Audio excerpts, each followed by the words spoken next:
आज से 35 साल पहले पंजाबी म्यूजिक सुपरस्टार अमर सिंह चमकीला की हत्या हुई थी। सरेआम फैंस के सामने उनकी परफॉर्मेंस से ठीक पहले हमले में स्टेज पार्टनर और पत्नी की जान भी चली गई। चमकीला 80 के दशक में पंजाबी युवाओं के दिल पर राज करते थे। ऐसे में ये बहुत बड़ा कांड था, लेकिन ये सच कभी बाहर नहीं आया कि चमकीला को महज 27 बरस की उम्र में क्यों मार दिया गया। क्या ये खालिस्तानियों का काम था जिन्हें उनके गाने गंदे लगते थे, या फिर कथित ऊंची जाति की लड़की से शादी करने की सजा, या चमकीला पंजाबी म्यूजिक इंडस्ट्री में प्रतिद्वंदिता की भेंट चढ़ गए। तो आइए जानते हैं उनके जीवन के बारे में हमारे इस वीडियो में। हमारे चैनल पर आपका फिर से स्वागत है। अमर सिंह चमकीला पंजाबी इंडस्ट्री पर कभी राज करते थे। इनकी फैन फॉलोइंग बेहद तगड़ी थी। ये न केवल पंजाब में ही बल्कि देश के अलग अलग हिस्सों में शोज करते थे। 20 साल की उम्र में चमकीला ने वो कर दिखाया जो बड़े बड़े सिंगर्स के लिए मुश्किल है। अमर सिंह चमकीला का जन्म 21 जुलाई 1960 के दशक में लुधियाना जिले के दुगरी में हुआ था। वो दलित सिख परिवार में पैदा हुए। उनका मूल नाम धनीराम था। काफी कम उम्र में पारिवारिक बोझ की वजह से उन्होंने कारखानों, गायकी अखाड़ों में सहायक के तौर पर काम करना पड़ा। इलेक्ट्रीशियन बनने की उनकी आकांक्षाएं अधूरी रही। गुलजार सिंह शौकीन द्वारा लिखी गई चमकीला की जीवनी आवाज मर्दी नहीं की रिपोर्ट के अनुसार अमर सिंह की डिमांड इतनी थी कि एक समय ऐसा भी आया कि जब उन्होंने 365 दिनों में 366 शोज किए थे। जब चमकीला की हत्या की गई तब उनकी उम्र महज 27 वर्ष थी। उनके गीत जो बेवफाई, बाल यौन शोषण और नशीले पदार्थों के सेवन जैसे विषयों को कवर करते थे, जितने लोकप्रिय थे उतने ही विवादित भी। कुछ लोग कहते थे कि उनके गानों में अश्लीलता भी होती थी। हालांकि वो अपने गानों के जरिए यौन हिंसा, घरेलू हिंसा पर प्रहार करते थे। गाने ऐसे छन्नाटेदार कि हर कोई उस पर झूमने लग जाए। उनका संगीत पंजाबी ग्रामीण जीवन से काफी प्रभावित था। जहां वे बड़े हुए थे, उनके प्रशंसकों की बहुत तेजी से बढ़ोतरी हुई। इसने उनके कई समकालीन गायकों और पंजाबी संगीत इंडस्ट्री के लोगों को उनके प्रति ईर्ष्या से भर दिया। उन्हें मौत की धमकियां मिलने लगी। दरअसल अमर सिंह का नाम के साथ चमकीला तब जुड़ा जब वो खासे लोकप्रिय हो गए। चमकीला मतलब जो चमकता हो। उन्हें पंजाब के सर्वश्रेष्ठ कलाकारों में एक माना जाता था। उनके गीत पंजाब और उनकी संस्कृति पर एक टिप्पणी थे। उनके स्वरों में ओज होती थी और गाने एकदम नए तरह के। उन्हें पंजाब के इतने जबरदस्त लाइव स्टेज कलाकारों में माना जाता था जिसकी बहुत डिमांड थी, जिसके लिए शो लगातार बुक होने लगे थे और ये लगातार बढ़ते जा रहे थे। उनके सबसे प्रसिद्ध हिट पहले ललकारे नाल और उनके भक्ति गीत बाबा तेरा ननकाना, तर गई रविदास दी पथरी और तलवार में कलगी धरती थे। हालांकि उन्होंने इसे कभी खुद रिकॉर्ड नहीं किया। उन्हें प्रसिद्धि अपने पहले रिकॉर्ड किए गए गीत ताकुए ते ताकुआ से ही मिल गई थी। उनकी आवाज और संगीत में गजब की महारत ने उन्हें अलग खड़ा कर दिया। हालांकि चमकीला के प्रदर्शनों की सूची में 2 अर्थ वाले गाने शामिल थे, लेकिन उनकी प्रतिभा इससे आगे थी, क्योंकि उन्होंने अपने गाने से जाहिर किया कि पंजाब और इसकी संस्कृति के बारे में उनमें गहरी समझ है।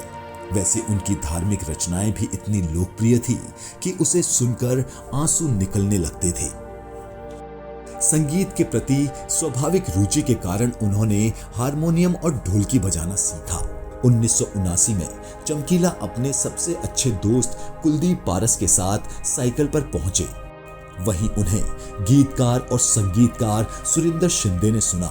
तब चमकीला की उम्र 18 साल की थी। जब शिंदे ने उन्हें सुना तो झूम उठे। उन्होंने उनको शिष्य बना लिया। वो गीत भी लिखने लगे। शिंदे की टीम में शामिल हो गए।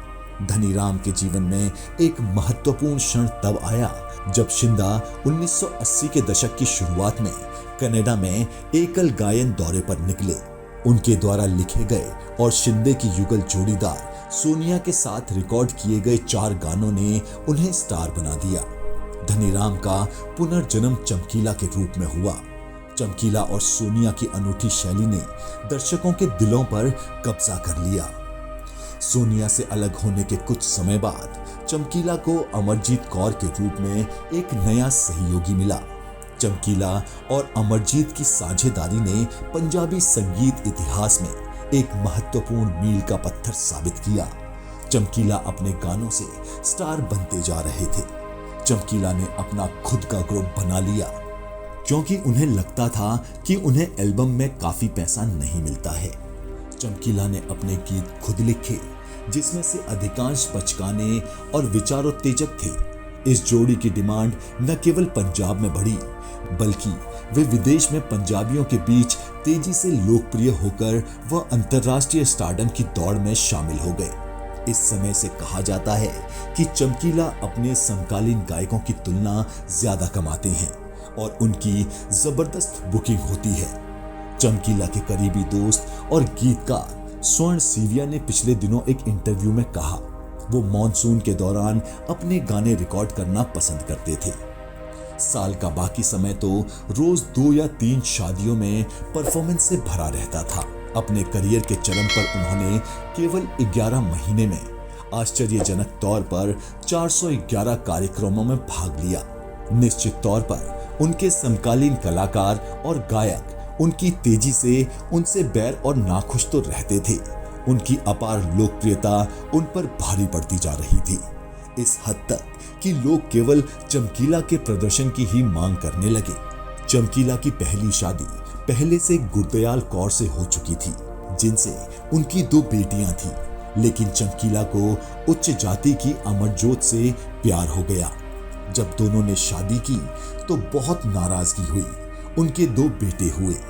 8 मार्च 1988 को लगभग दोपहर 2 बजे पंजाब के महसामपुर में प्रदर्शन करने के लिए पहुंचे चमकीला और उनकी पत्नी अमरजोत दोनों को उनके वाहन से बाहर निकलते ही गोली मार दी गई।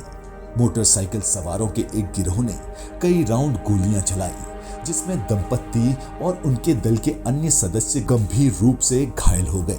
हालांकि गोलीबारी के संबंध में कभी कोई गिरफ्तारी नहीं हुई और मामला कभी भी हल नहीं हुआ। ये आरोप लगाया गया है कि सिख आतंकवादी जिम्मेदार थे।